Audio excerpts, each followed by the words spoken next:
রাহুল মুখোপাধ্যায় বাংলাদেশে গিয়ে গোপনে শুটিং করেছে, কাউকে না বলে, এবং সেটা অন্যায়, বেআইনি। পরবর্তীতে আমরা প্রেশারাইজড হই এবং এটা তখনও ওরা বলে যে ওর সঙ্গে কোঅপারেট করবে না। তখন আমরা ওকে কিছুদিনের জন্য কর্মবিরতির জন্য 3 মাস বলি, কিন্তু তারপরে আমরা দেখি যে কোনো বিষয়ই কিন্তু ও কোনো বেআইনি কাজ করেনি। তার কারণ সব পেমেন্ট এখানে হয়ে গিয়েছিল।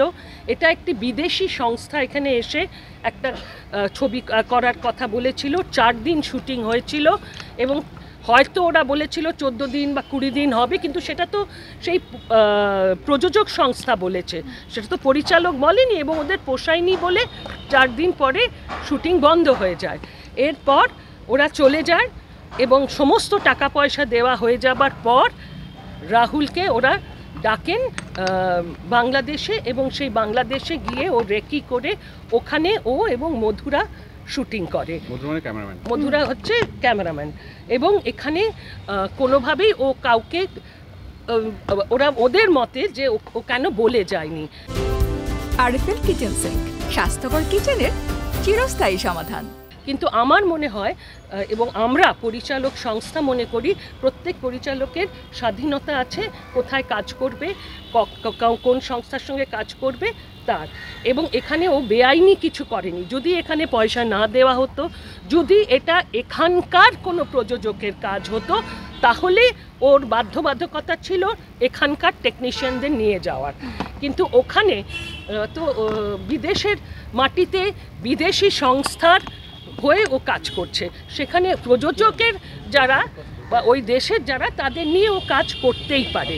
এবং আমরা তো এটা দেখেছি অন্যান্য ডিরেক্টররাও করেছে, কেউ কোনো দিন তাদের বিরুদ্ধে কোনো রকম পদক্ষেপ নেয়নি।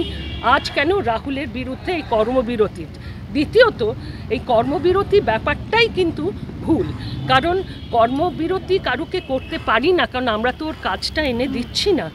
একজন পরিচালক সারা বছর ধরে হয়তো একটা কাজ বা ম্যাক্সিমাম 2টো কাজ পায়, তার মধ্যে ও কাজ করে হয়তো মাস 3 অন্য সময় সে শুধু কাজ খুঁজতে থাকে। সেই 3 মাস যদি তাকে বন্ধ করে দেওয়া হয়, সেটা আমার মনে হয় ঘোর অন্যায়। সেই জন্যই আমরা এই পদক্ষেপ নিয়েছি, এবং আমরা চাইব যে এর সুষ্ঠু সমাধান হোক, এবং আমরা ডেফিনেটলি ফেডারেশনের প্রত্যেকটি কলাকুশলীকে সম্মান করি এবং আমরা চাই যে ওরা আমাদের সঙ্গে কাজ করুক।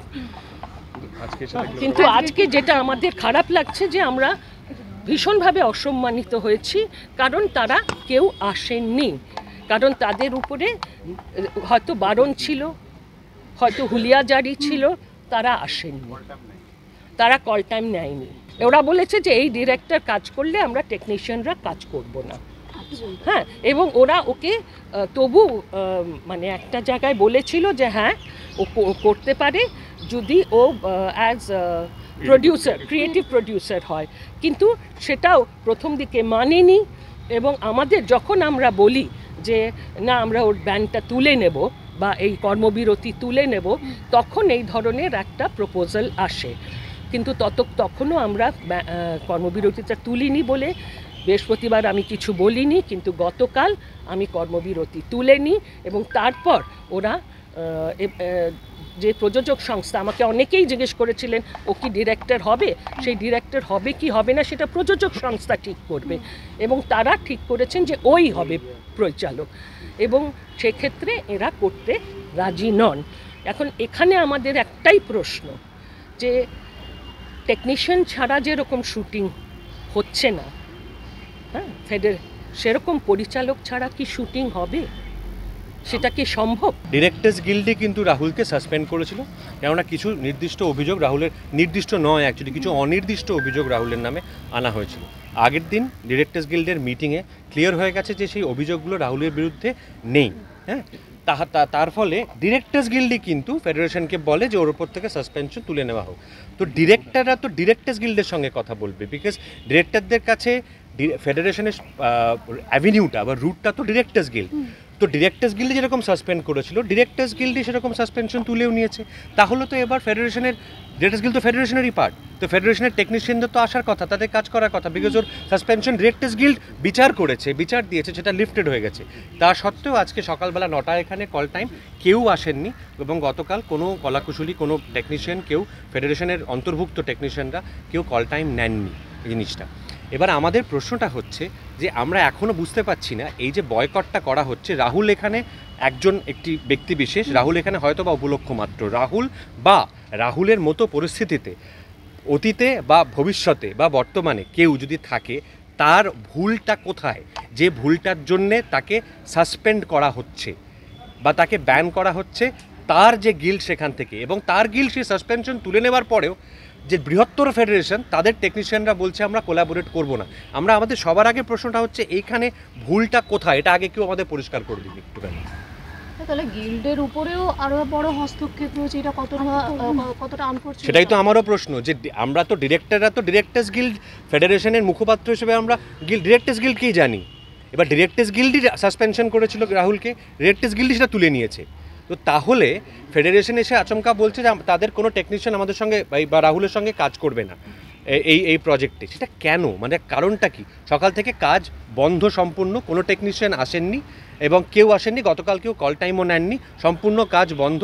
সমস্ত আর্টিস্টরা এসে গেছেন, শিল্পীরা এসে গেছেন, প্রযোজক সংস্থার সকলে এসে গেছেন, পরিচালক এসে গেছেন, সবাই এখানে এসে অপেক্ষা করছেন সকাল থেকে, কিন্তু এখনও অবধি কেউ কাজ করতে আসেননি। সমস্ত কমপ্লিট কর্মবিরতি, তারা কমপ্লিট একটি স্ট্রাইক বলা যেতে পারে তারা ডেকেছেন। সম্পূর্ণ সম্মান রেখেই বলছি ফেডারেশনের প্রতি, যে ফেডারেশন কিন্তু কোনো ল মেকিং বডি নয়, তারা কোনো লিগ্যাল বডি নয়, তারা একটা ইউনিয়ন, তারা একটা প্রতিষ্ঠান নিঃসন্দেহে, এবং সেটা একটি অল ইন্ডিয়া অর্গানাইজেশনের পার্ট তারা, কিন্তু তারা কোনো আইন তৈরি করতে পারে না। তারা তাদের সদস্যদের জন্য কিছু বিধিনিষেধ তৈরি করতে পারে, কিন্তু সেটাও আজকে ইন্ডাস্ট্রির যারা বাকি স্টেক হোল্ডার, তারা তো একমাত্র স্টেক হোল্ডার নন।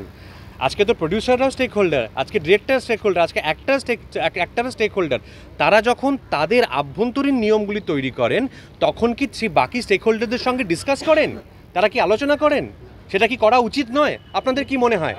এটা তো কি একপাক্ষিক নিয়ম হতে পারে যে হ্যাঁ আমরা ঠিক করলাম যে এইগুলো আমাদের টেকনিশিয়ানদের নিয়ম হবে এবং এগুলো আমরা ইম্পোজ করে দেবো বাকি স্টেক হোল্ডারদের ওপর? এভাবে তো একটা ইন্ডাস্ট্রি কি চলতে পারে? আপনারা সকলে বলুন। যে সমস্ত স্টেক হোল্ডারদের সঙ্গে বসা দরকার। কাল থেকে আমি সিদ্ধান্ত নিলাম যে আমার 3 ফুটের 6 ফুটের লম্বা কোনো কেউ কাজ করতে পারবেন না, কথার কথা বলছি। সেটা তো আমি সবার সঙ্গে বসে সিদ্ধান্ত নিতে হবে আমাকে। এই আরবিট্রারি তো হতে পারে না এই সিদ্ধান্তগুলো। এরকমই একের পর এক সিদ্ধান্ত একটি নন ল মেকিং বডি করে চলেছে ক্রমাগত, এবং সেই জন্যেই সম্পূর্ণ সম্মান রেখে আমরা এখানে কিন্তু তাদের সঙ্গে কাজ করি, তাদের সঙ্গে সৌহার্দ্য বজায় রাখি। প্রত্যেক দিন আমরা বড় স্কেলের শুটিং যখন করি, তাদের সবাইকে নিয়েই কাজ করা হয়। কিছু জিনিস লিখিত নেই, অধিকাংশ জিনিস কনভেনশন আছে, সেগুলোকে মেনে কাজ করা হয়। কিন্তু আজকের অপমানটা কি পরিচালকরা ডিজার্ভ করে? যেখানে প্রমাণ হয়ে গেছে যে কোনো ভুল নেই, বা তারা বলতেও পারেননি যে সুনির্দিষ্ট কী কারণে ওকে বাদ রাখা হচ্ছে, সেই পরিস্থিতিতে আজকে এই অপমানটা রাহুল একটি উপলক্ষ মাত্র, সমস্ত পরিচালকদের মুখে যে চটটা এসে পড়লো, সেটা কি পরিচালকরা ডিজার্ভ করেন? এটা হচ্ছে প্রশ্ন। এটা অত্যন্ত অমর্যাদা, এবং এই অপমানটার জন্যেই কিন্তু সবাই এসেছেন। এটা আপনারা শুনলেন যে ওরা বলে দিয়েছিল যে ডিরেক্টর্স গিল্ড ঠিক করবে এই সাসপেনশন তুলে নেওয়া হবে কিনা, এবং ডিরেক্টর্স গিল্ড সাসপেনশনটা তুলে নেওয়া হয়। তারপরে প্রযোজকের সঙ্গে কিন্তু কোনো লিখিত চুক্তি নেই, কিচ্ছু নেই, এবং বিগত বেশ কিছুদিন ধরে লিখিতভাবে হোয়াটসঅ্যাপে বিভিন্ন সহকারীকে এবং বিভিন্ন লোককে তোমরা যাবে না, তোমরা কাজ করবে না যতক্ষণ না আমরা বলছি করবে না, এই জিনিসটা চলতে থেকেছে। এই ফেডারেশনের অত্যন্ত বিশ্বাসী এবং উচ্চপদস্থ কেউ আমাকে ফোন করেছিলেন, এবং ফোন করে আমাকে জানিয়েছিলেন নানান কথা, যে রাহুল পেমেন্ট বাকি রেখে দিয়ে চলে গেছে, কী করে করেছে। যা যা তথ্য আমার সাথে আলোচনা করেছিলেন তার 99% ভুল। আমি তাকে সম্মান দেখে মিথ্যে কথাটা বলছি না, ভুল, এবং সেটা প্রমাণিত হয়েছে। আমার বক্তব্য হচ্ছে রাহুল মিথ্যে বলেছিল না কি, রাহুল এটা জানায়নি, এ সমস্ত কথা ফেডারেশন যে তাদের যে কর্তৃপক্ষের যে সবথেকে উঁচু মানুষ যারা যারা আছেন তাদের কাছ থেকে যখন মিথ্যে আসে, এবং তাই নয়, যখন চিঠিতে বেরোলো ডিরেক্টর্স গিল্ডের যে আমরা সাসপেনশন তুলে নিলাম, তারপরে আবার হঠাৎ করে আজকে এসে দেখা গেল কিচ্ছু নেই। আমরা কালকে রাত্রিরে টের পেয়েছিলাম বলেই আজকে এখানে এসছি যে কেউ আসবে না, কারণ যারা যারা ওখানে কাজ করছেন তারা আমাদের বিভিন্ন পরিচালকদের সাথে কাজ করেন এবং তারা অত্যন্ত ডিস্ট্রেসে আমাদের সাথে যোগাযোগ রেখেছেন এবং ডিস্ট্রেসে রেখে আমরা কী করবো দাদা। আমাদের প্রত্যেক দিন সঙ্গে কাজ করেন, তারা আমাদের পরিবারের মতো এই টেকনিশিয়ানরা, কিন্তু তাদের যদি আসতে না দেওয়া হয় তাদেরকেও তাহলে তো দোষ দেওয়া যায় না। এবং একটা বিল্ডিং কনস্ট্রাকশনে হিউম্যান রাইটসের কথা মাথায় রেখে বলছি আমি, একটা বিল্ডিং কনস্ট্রাকশনে যে একটা পাথর নিয়ে যায়, যে লোহা নিয়ে যায়, যে ঢালাই করছে, রাজমিস্ত্রি প্রত্যেকের গুরুত্ব আছে, কিন্তু ইঞ্জিনিয়ারের গুরুত্বটা কিন্তু আলাদা। যে ড্রয়িং করে এবং বিল্ডিংটা তৈরি করে সেটা একজন মিস্ত্রির পক্ষে সম্ভব নয়। কাজে সেই জায়গা থেকে দাঁড়িয়ে সেই ইঞ্জিনিয়ারদেরকে কিন্তু অপমান করা হয়েছে এই ঘটনাটাতে। এই ব্যাপারে কোনো দ্বিমত নেই এবং ওরাই কিন্তু ফেডারেশনের মধ্যে থেকে আমরা কিন্তু অনুগ্রহ করে ফেডারেশনে জয়েন করেছিলাম যে একটা সুষ্ঠু ব্যালেন্স থাকবে বলে, সমস্ত থাকবে বলে। কারণ আর্টিস্ট আমরা ডিরেক্টরসের আগে ফেডারেশন আওতায় ছিলাম না, এটা আমরা অনুরোধই এসেছি, যেরকম আর্টিস্ট ফোরাম নয় আমরাও নয়। ওরা কিন্তু আমাদের বাধ্য করলো আমাদেরকে বুঝিয়ে দিতে যে ওরা আমাদের কী মর্যাদার চোখে দেখে। পরিচালকরা যাই হোক আমরা খুব অহংকারী হই, কিন্তু হ্যাঁ আমরা এই অপমানটা ঠিক জাস্ট বরদাস্ত করবো না। এবং আমরা জানি ছবি আমরা ভাবি, ছবি প্রযোজক আমরা নিয়ে আসি, আমরা ঠিক করি এবং ছবির হিট ফ্লপের দায়িত্ব আমরা পাই। এবং এই হিট ফ্লপের দায়িত্ব, তার প্রেশার, তার অপমান, তার আনন্দ, জয় আমাদের সব কিছু। কাজে এটা পাশ থেকে কোনো সংগঠন থেকে এইভাবে অপারেট করলে তারাই আমাদের অমর্যাদা করেছে এবং আমরা এই অমর্যাদাটা বরদাস্ত করব না। আমাদের প্রয়োজন হলে আমরা আমাদের মতো করে কাজ করবো, যেরকম আমরা শিল্পী নিজেরা এসেছিলাম। কোনো প্রতিষ্ঠানে চাকরি করব না বলে আমরা সবাই বড় বড় চাকরি ছেড়ে আমরা এখানে এসেছিলাম। আমাদের কাজ এনে দেয় না কোনো প্রতিষ্ঠান, আমরা নিজেদের দায়িত্বে কাজ করে, যেটা কৌশিকদা যেটা বললেন। অফকোর্স আমরা চাই একটা সংঘের মধ্যে থাকতে, সবাইকে নিয়ে কাজ করতে। আমরা সেই বদান্যতা, সেই সহানুভূতি দেখিয়ে সকলের সঙ্গে কাজ করি, কিন্তু আমাদের জবের নেচারটা হচ্ছে একটা ইন্ডিভিজুয়াল নেচার, সেটাকে প্রতি পদে ভাবে অপমান করা হচ্ছে বিভিন্নভাবে। এবং আমরা কিন্তু সে সম্মান দেখিয়েছিলাম এই মর্মে যে এরকম কোনো রুল কিন্তু নেই যে আমাদের এতজনকে নিতেই হবে। ইটস আ মিথ, লিগালি কোনো রুল নেই এতজনকে নিতেই হবে, নইলে এতজন হবে না। আমরা চাইলেই বাইরের লোক নিয়ে কাজ করতে পারি, যে কোনো জায়গার লোক নিয়ে আমরা কাজ করতে পারি, কিন্তু আমরা সেই সম্মান ফেডারেশনকে দেখিয়েছিলাম।